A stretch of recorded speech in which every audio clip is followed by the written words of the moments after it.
Quando é que você percebeu que você tinha essa sensibilidade para produtor? Como é que foi essa passagem de músico para produtor? Como é que funciona isso Bom, para você? isso eu não quero dizer que é uma regra, eu vou dizer como funcionou comigo, né? Certo. Eu lembro que os meus amigos, né, de banda, quando a gente começou a tocar, eles sempre gostavam muito, por exemplo, da música instrumental, né? Meu irmão amava música instrumental, esse Moacir guitarrista, que é um guitarrista fantástico, assim, gostava de música instrumental, né? Eu tocava de vez em quando, mas não era uma música que me agradava. Eu sempre gostava de uma banda, alguém cantando, nem que seja um cantor solo ou um coral, mas eu gostava daquele negócio do que funcionava na banda.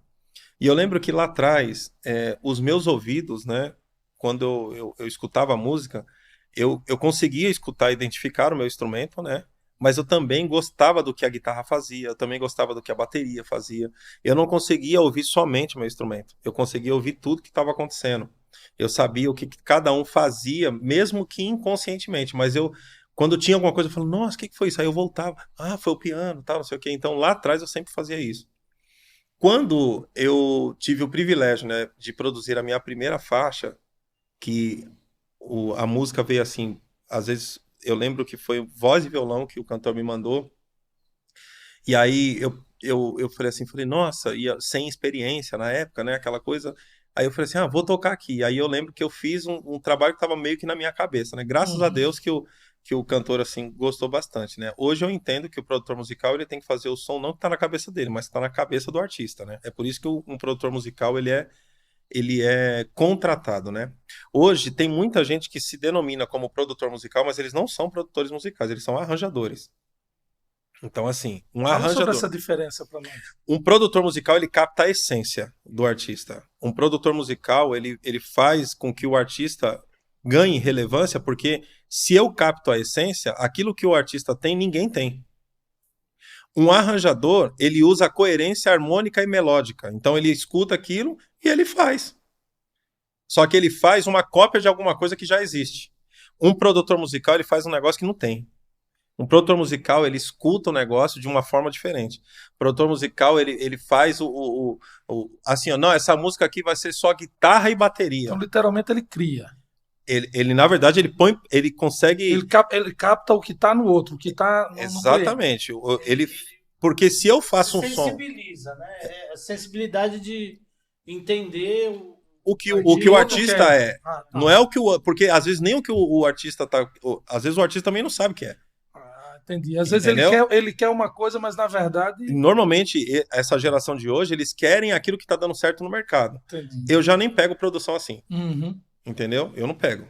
Então, assim, o que que você é? Qual é a sua história? Me conta aí um pouco, vamos tomar café, entendeu?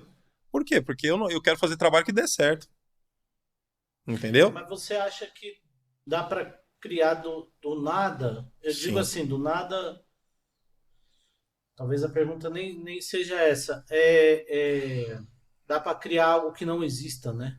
Eu acho que. Porque sempre a gente cai nessa, né? Ó, isso aqui parece com aquilo. Sim, As não tem referências, problema. né? As referências não tem problema, mas se você capta a essência do artista, e a essência do artista é assim, é o histórico musical da vida dele.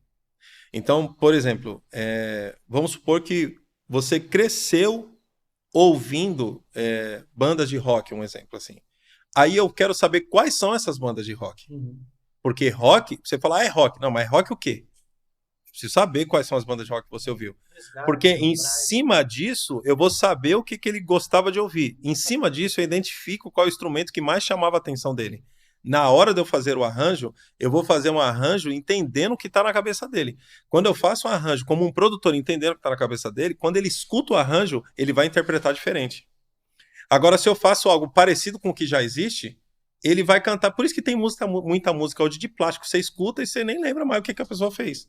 Porque não é verdadeiro. Entendeu? Para você tirar o máximo da essência de um intérprete, aquilo tem que mexer com a infância dele. Você tem que tocar um negócio que ele fala: Nossa, isso aí é. Meu tio colocava isso aí para eu ouvir. Isso dá Entendeu? trabalho, né? Dá trabalho. Por isso que Quais são hoje esses maiores desafios assim que você considera da produção hoje? é assim, hoje o mais demorado para mim é essa conversa de mostrar para a pessoa que, por exemplo, existem três classes de artista, Existe o cara que é compositor, existe o cara que é só intérprete, existe o cara que é compositor e intérprete. Quem você é nesse rolo? Aí eu tenho que conversar com ele, eu tenho que ouvir as músicas. Porque tem gente que assim, não, Deus me deu umas músicas, aí eu vou ouvir as músicas. Entendeu? Só que às vezes são músicas que Deus deu pra ele no momento lá de oração. Não é pra ele publicar isso daí. É só Deus querer ouvir. Tá entendendo? Isso aí é como diz os coaches, é chave, viu? Só Deus queria ouvir. Porque assim, poxa, a gente vê tanto isso, e no meio da igreja é uma coisa complicada, né? Isso aí, é importante você falar sobre isso, porque assim, as pessoas têm essa ideia de que aí Deus me deu isso aqui e tal, e ela acha que precisa, que tem que colocar isso para frente, mas não tem, muitas vezes não tem o talento, não tem aquele dom, não tem nada, não tem nada. O negócio é assim, eu sei que talvez provavelmente seja só bênção ali para aquele momento, para ela mesmo, né? Provavelmente eu apanho um pouco por causa disso que eu vou falar aqui. Mas assim, quando alguém me falar assim, não, porque Deus me deu essa canção, e eu acredito. Ponto final. Eu acredito que Deus possa ter dado essa canção.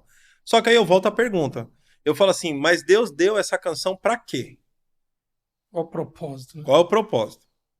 Se a pessoa já não sabe responder, já fica complicado. Geralmente é pra pessoa ficar famosa, né? Aí se a pessoa fala assim, não, porque Deus quer que eu vá pro planeta inteiro. Aí eu, que música, hein? Né? Mas a questão não é a música, é a questão se você realmente foi ungido para isso. Entendeu? Porque eles vêm com um discurso disfarçado de santidade que é pura mentira. Entendeu? Não, porque eu quero fazer a obra. Quer nada. Você quer aparecer, meu filho. Entendeu? Se a música Deus deu para você cantar para ele, então qual é a diferença de você cantar para 1 milhão de pessoas e cantar para ele no seu quarto, se a música é para ele? Essa doeu, hein? Entendeu? Porque senão, é o que eu tô te falando, é o problema do século hoje, o quê? A comparação constante.